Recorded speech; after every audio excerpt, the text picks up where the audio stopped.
Good afternoon, Vernon. We are so pleased to see you. Karen Davino, Superintendent of Schools, of course, here with Dr. McKay. Good afternoon. Superintendent.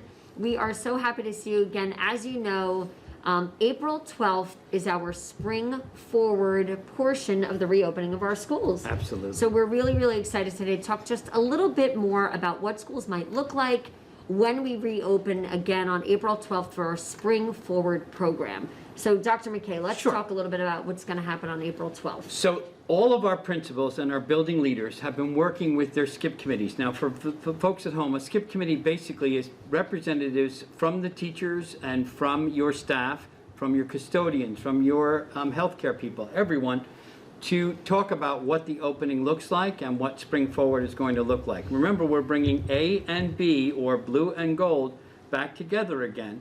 But we're also talking about, if parents choose, possibly bringing the virtual students in if parents want to do that. So what our skip committees are doing is basically saying, well, what is that going to look like? So we're talking about spacing in the classroom. We're talking about the shields. All of those have been ordered. The PPE equipment that the students will have and the teachers will have.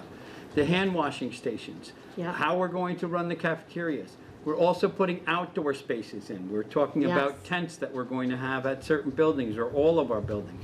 So we're doing all of that in preparation for April 12th, and we're very excited about this. So. We are, and one of the great things too, I know Dr. McKay, you just talked about classrooms. Our faculty have been super creative in thinking about how to kind of reimagine their classroom. Remember, in order to have as much social distancing as we possibly can between children, we may need to move desks or remove desks, right? And be a little bit more creative in the ways that our children are learning so that they can maximize the total space in the classroom. So those are the things that our teachers are working really hard on, our skip committees, our principals, our custodians, and it really has been kind of an all-hands-on-deck approach the last week, don't you think? Absolutely, and all of our teachers, of course, are then keying in because they're having conversations with each other. So in one building that I was talking to the principal this morning, he was talking about moving certain things that were not needed for the next 10 weeks out of the classroom to create more spaces. Another principal was saying, well, this teacher came to me and said they need a larger classroom, and we found that space. So in that building, they found that space. So an English class will now be in a larger science classroom. But all of these things are in preparation for what really is going to be probably the most exciting thing that has happened to us in 12 months, 13 months, which is bringing our students back. And we don't want to put a hard and fast date on this, but we do want you, if you're interested in bringing your student back and you're virtual, then we need a phone call to one of the offices to let us know what you're going to do. And conversely, if you're concerned and you're in part of the remote learning, but you're also a hybrid learner and you want to go all virtual, we would need to know that. Now, there's no hard and fast date. Correct. And I want to say to the parents of high school students, we need your students back. We do.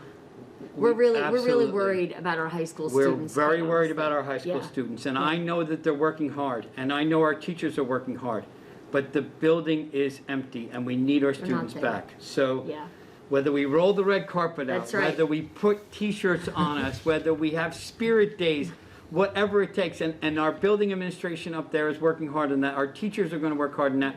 We need our students back. We do. I mean, school is where kids belong, we think, right? Absolutely. We hope that parents at home, you feel the same way. You want to be able to get to work, do the things that you need to do. We hope that you've trusted us with your children for all these years. Absolutely. We want them back where they belong in schools. And it is a very difficult transition, but we're really hoping that this spring forward plan in April sets us up for a more standard reopening in September, right? And that's really part of maybe allowing students to feel like learners again in a more traditional sense. That's really difficult. And we talked to parents about this last week, and also last Friday night I touched on it, but if we do not normalize this from April 12th through June 15th or June 20th, if we do not begin to normalize this, this is going to be a very long time that our students are not in a normal learning situation. And I understand senior parents may feel a little bit differently, but certainly for our parents of 9th, 10th, and 11th grade, we need those students back. And I think the last thing that I'll say is that, you know, the social connections that children experience in classrooms are essential for their growth and development. So whether they're in 3rd grade or 7th grade or 9th grade, when they're engaging with one another and engaging with the teacher and engaging with content and really dialoguing and really getting into that great academic discussion that we love so much in our classrooms. That social engagement is so important for kids, and it's really, really important that they're here experiencing that with us in schools. And hopefully a little at a time things will get better, right? So our Spring Forward plan begins April 12th. Yes. And as you know, as everyone knows, the week before, we're in spring recess. Yes. So we need to talk a little bit about spring recess. That's right. We've sent something out to our folks, our teachers, and basically said that we're a little bit concerned because there was, some people that were thinking about traveling. So we want you to know that we're very concerned about that because there are some restrictions. Yeah, so Dr. McKay, ask me what I'm going to do over spring break. Ms. Davino, Superintendent of Schools, what will you be doing during spring break? I will be taking my kayaks down to Beach 3 and getting them on the racks, trying to get ready for the springtime, hope for some weather where there's no snow, get some fresh air out on the main lake and Highland Lakes.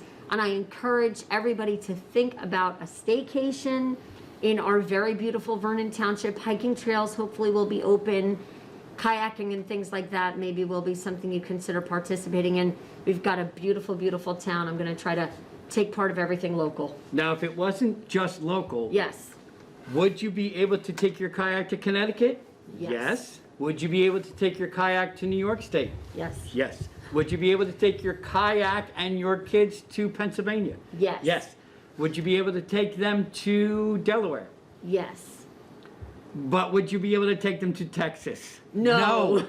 So look, folks, those are what we're dealing with the travel restrictions. With travel restrictions. And they are ever changing, right? I mean, we don't know. By And April, if they change, we're going to yes. let you know. Right, Yeah. of course. Of Yeah, course. but exercise some caution. I mean, part of it is that we want you to enjoy your time off and the time with your families, but we want to be a healthy Vernon.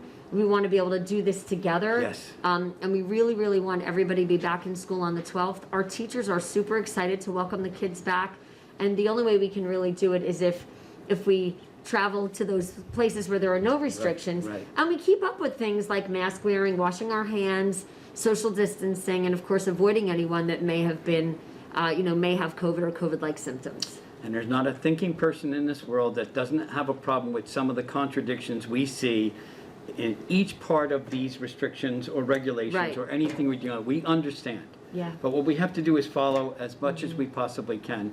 And we just want to make sure on the 12th through the end of April, all of May, and through the end of June, that we have a normal experience for our students. Yep, absolutely. And the last thing I'll have to say is I'm wearing a very special sweatshirt. Yes, you are. I'm so excited. This is one of the official teamwear logos of our electronic game federation, or our esports club at the high school. So great job, Vernon Township High School esports. We have a brand new esports team. They are doing great. Yeah. And we are so excited to have a new program for our kids this year. Yeah, we'll send you pictures Friday night Yes, on on the the screen esports kids. So testify. yeah, we'll have some fun with Yeah. that. So, all right, folks, another good week in Vernon. Let's get ready for April 12th.